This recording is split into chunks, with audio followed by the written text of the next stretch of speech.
Hello students, welcome to online study 24/7. Bihar state philosophy এবং SST মাদ্রাসা ফিলোসফির জন্য কিন্তু সপ্তাহে দুদিন মক টেস্ট শুরু হয়েছে। তোমরা যারা সপ্তাহে দুদিন মক টেস্ট দিতে চাও বা দিতে ইচ্ছুক তারা কিন্তু ভিডিওর নিচে দেওয়া নম্বরে যোগাযোগ করে ডিটেইলে জেনে নিও যে কিভাবে মক টেস্টে তোমরা দিতে পারবে। ঠিক আছে, তোমাদের পুরো সিলেবাস ওয়াইজ অর্থাৎ মাদ্রাসার যে সিলেবাস রয়েছে বা বিহার স্টেটের যে সিলেবাস রয়েছে সেই সিলেবাস ওয়াইজ কিন্তু তোমাদের মক টেস্টে নেওয়া হচ্ছে, প্রতিটা টপিক ওয়াইজ তোমাদের মক টেস্ট নেওয়া হচ্ছে। তোমরা জেনে নিতে পারো যে কিভাবে সেই মক টেস্ট তোমরা অ্যাটেন্ড করতে পারো। আজকে আমি তোমাদের সাথে যে বিষয়ে আলোচনা করব সেটা হলো তোমাদের এসএসটি মাদ্রাসা। দেখো, তোমাদের এসএসটি মাদ্রাসা বা তোমরা বিহার স্টেট যাই তোমরা নাও না কেন, প্রত্যেকটারই এক্সাম তোমাদের মার্চেই রয়েছে।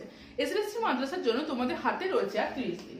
আমি তোমাদের 30 দিনই বললাম কারণ মাঝে যে আজকে তোমাদের 28 অর্থাৎ আজকে তোমাদের 27 অর্থাৎ মাঝে যে একটা দুটো রয়েছে ওদিকে তোমাদের 3 তারিখে তোমাদের এক্সাম, তাহলে ওদিকে তোমরা 1 আর 2 পাচ্ছ, ওগুলোকে আমি সব কাট করে দিলাম। আমি মোটামুটি পুরো একটা 30 দিনের একটা তোমাদের ফর্মুলা 30 দিনে তোমরা কিভাবে, আমি ফিলোসফি নিয়ে অবশ্যই বলবো যে 30 দিনে তোমরা কিভাবে তোমাদের সিলেবাসটা কমপ্লিট করবে বা কিভাবে তোমরা সেটাকে রিভিশন দেবে বা তার উপর তোমরা টেস্টগুলো দিতে থাকবে বা প্রিভিয়াস ইয়ার কিভাবে তোমরা ফলো করবে। এসএসসির ক্ষেত্রে আমি প্রিভিয়াস ইয়ারের কথা খুব একটা বলতে চাই না, কারণ এসএসসির ক্ষেত্রে প্রিভিয়াস ইয়ার বলতে পারো নেই, কারণ মাত্র আমরা একটাই পেয়েছি। 30 দিনের মধ্যে তুমি কি করবে? দেখো, 30 দিনের মধ্যে একটা কাজ করতে পারো। 30 দিনের মধ্যে তুমি জাস্ট 10 দিন রাখতে পারো। 10 দিন বা আমি রেখে দিলাম যে 15 দিন। এই 15 দিন তুমি রাখতে পারো ইন্ডিয়ান প্লাস ওয়েস্টার্ন। এই 15 দিন তুমি ইন্ডিয়ান আর ওয়েস্টার্ন নাও। দেখো, 15 দিন যার খুব ভালো করে রিভিশন রয়েছে তারা ধরো 10 দিন নিয়ে নিলে, কিন্তু 15 দিন তুমি নাও যাদের আর একটু পড়তে হবে না, আর একটু রিভিশনটা ভালো করে দিতে হবে, তারা 15 দিনই নাও। 15 দিনটা তোমরা নাও ইন্ডিয়ান এবং ওয়েস্টার্নের ক্ষেত্রে। আমি ইন্ডিয়ান এবং ওয়েস্টার্নের ক্ষেত্রে বেশি জোর দিতে বলবো। আমি এসএলএসটির ক্ষেত্রে তোমাদের ইন্ডিয়ান ওয়েস্টার্নের ক্ষেত্রে বেশি জোর দিতে বলবো। দেখো, একটা বিষয় তো খুব কমন সেন্সের একটা বিষয় রয়েছে। তোমরা যারা টিচার যারা হবে, যারা গিয়ে 11-12 বাচ্চাদের পড়াবে, সেখানে তোমরা যদি ভালো করে দেখো 11 থেকে আমাদের ইন্ডিয়ান ওয়েস্টার্ন আমাদের শুরু হচ্ছে। ইন্ডিয়ান থাকছে আমাদের 12-এ, লজিক পোর্শন থাকছে।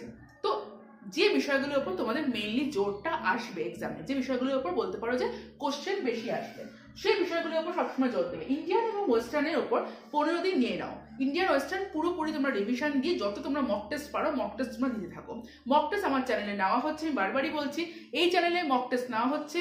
লিঙ্ক তোমাদের রয়েছে নিচে, যে নাম্বার রয়েছে তোমাদের সেই নাম্বারে যোগাযোগ করে নিতে পারো কিভাবে সেই মক টেস্ট তোমরা দিতে পারবে। তোমাদের জন্য মক টেস্টের কিন্তু অ্যারেঞ্জ করা হয়েছে।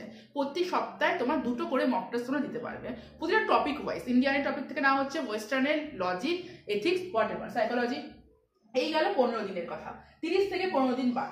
এবার বাকি যে তোমার যে 15 দিনটা রয়েছে তার মধ্যে একটা কাজ করো, সেখানে তোমরা 10 দিন নিয়ে নাও বাকি যে পার্টগুলো আমাদের পড়ে আছে। 10 দিন বা নাও বা তোমরা 8 দিন নাও, যে যেরকম, বা 7 দিন নাও, 1 উইক নিয়ে নাও। সেখানে তোমাদের এথিক্স, সাইকোলজি অ্যান্ড তোমাদের লজিকের যে ভার্সন এবং তোমাদের প্লাস সোশ্যাল সায়েন্স। সোশ্যাল সায়েন্সটা একদমই কম রয়েছে, শুধু মার্কস আর গান্ধীজি, ওখানে তোমরা যদি দেখে নাও ওদের তোমরা অ্যান্সার করে দিতে পারবে। এই সোশ্যাল সায়েন্স থেকে তোমরা যদি মার্কস আর গান্ধীজি শুধু এই দুটো দেখে যদি চলে যাও, ঠিক আছে, তাহলেও তোমরা অ্যান্সার করে দিতে পারবে।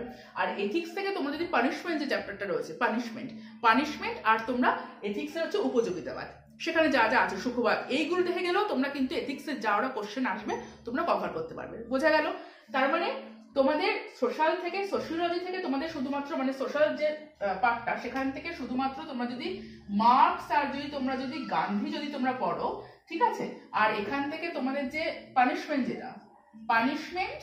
অ্যান্ড তোমাদের হচ্ছে উপযোগিতাবাদ যেটা মানে সুখবাদের যে চ্যাপ্টারটা, মিল আর বেনথাম, ব্যাস এনাফ, আর কিছু দরকার নেই।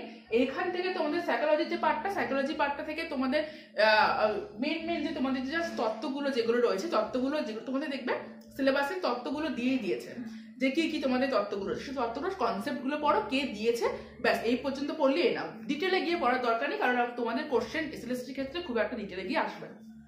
আর লজিক কিছু বলার নেই, কারণ লজিক তোমাদের যা যা নর্মাল যেগুলো রয়েছে, আবর্তন, বিবর্তন, সাংকেতিক যে পার্টটা, সেগুলো পড়লেই হবে, আর কিছু তোমাদের দরকার নেই।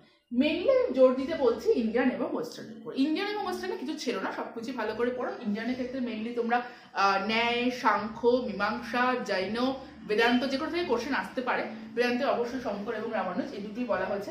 ওয়েস্টার্নের ক্ষেত্রে বুদ্ধিবাদের থেকে দ্রব্য থেকে উল্লেখ করো, কে কোনটাকে বুদ্ধিবাদ, 3টে বুদ্ধিবাদীর মধ্যে ডেসকার্ট, স্পিনোজা এবং লাইব্রেরিজের মধ্যে কে কোনটা মেনেছেন, কে কোনটা মানেননি, কে কোনটা স্বীকার করেছে সেই সম্বন্ধে দেখো।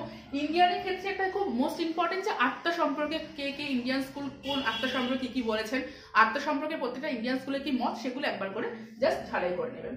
আর ওয়েস্টার্নের ক্ষেত্রে এটা গেল বুদ্ধিবাদ, অভিজ্ঞতাবাদী।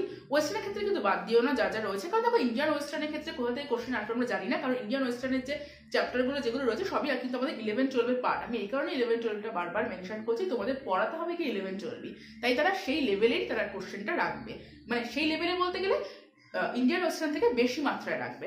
আর লজিক পোর্শন থেকে, যেহেতু 12-এ তোমাদের আছে, যেন লজিক পোর্শনটাও যেগুলো জাস্ট নর্মাল লজিক, খুব এক্সট্রা কিছু দেখতে হবে না, নর্মাল যে লজিকগুলো রয়েছে সেগুলো দেখতে দাও।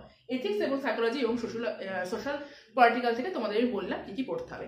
এই যে বাকিটা মানে তোমরা যেটুখানি সময় যতটা কম 15টা দিন তোমরা পুরোপুরি দারুণভাবে করো হচ্ছে তোমাদের ইন্ডিয়ান ওয়েস্টার্ন, দেন তোমরা 10 দিন নাও, 7 দিন নাও, 8 দিন নাও, তোমরা এগুলো বাকি যে কোশ্চেনগুলো তোমাদের রয়েছে সেগুলো কমপ্লিট করো, এবং বাকি যে সময়টা তোমাদের রয়ে গেল, 7 দিন রয়ে গেল কি 8 দিন রয়ে গেল, সেই সময়টা তোমরা জাস্ট কি করবে, তোমরা শুধু মক টেস্ট দিতে থাকো, যত তোমরা পারবে মক টেস্ট দাও।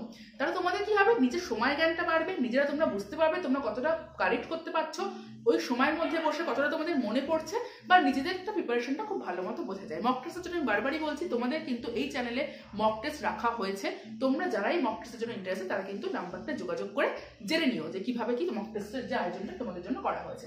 তাহলে লাস্ট দিনগুলোতে তোমরা সমস্ত কিছু বসে রিভিশন দাও, যখন এইগুলো তোমরা পড়ছো পারলে নোট করো, নোট করলে তো আরো ভালো, তোমাদের অ্যাটলিস্ট কোনো কিছু মাথা থেকে যাবে না, পুরো মাথায় থাকবে তোমরা কি কি পড়ছো কি কি না পড়ছো। আশা করি তোমাদের 30 দিনের যে আমি যে তোমাদের বললাম সেটা তোমাদের উপকারী হবে। কেউ যদি অন্য কোনোভাবেও স্টার্ট করতে চাও সেটা করতে পারো, আমি আমারটা বললাম, আমার মতামতটা যে এইভাবে করলে তোমাদের একটা সুবিধা হবে। তোমরা যদি একটা ছক নিয়ে বসো যে 30 দিন হাতে রয়েছে আমরা এই করবো, এই গেল ফিলোসফির 30 দিনটাই এনাফ। ফিলোসফি তোমাদের এসএলএসটি এর জন্য যে প্রিপারেশনটা রয়েছে, যে সিলেবাস তোমাদের রয়েছে, সেই সিলেবাসটা কিন্তু 30 দিনের জন্য এনাফ। নেক্সট দিন আমি তোমাদের যারা বিহার স্টেট যারা দেবে, বিহার স্টেটের সিলেবাস রয়েছে সেটা একটু হিউজ, সেটার জন্য আমি বলে দেবো যে সেটাও তোমরা কিভাবে 30 দিনের মধ্যে কমপ্লিট করবে, আমি 30 দিন ম্যাপ রেখেই তোমাদের কাছে বলছি। আশা করি তোমাদের এই যে যেভাবে তোমাদের পড়া প্রিপারেশনের যে টিপস যে বা কিভাবে তোমরা পড়তে হবে সেটা তোমাদের কাজে আসুক, বা তোমরা পরীক্ষায় সাফল্য নিয়ে আসো। তোমাদের সঙ্গে দেখা হচ্ছে নেক্সট ক্লাসে। টাটা।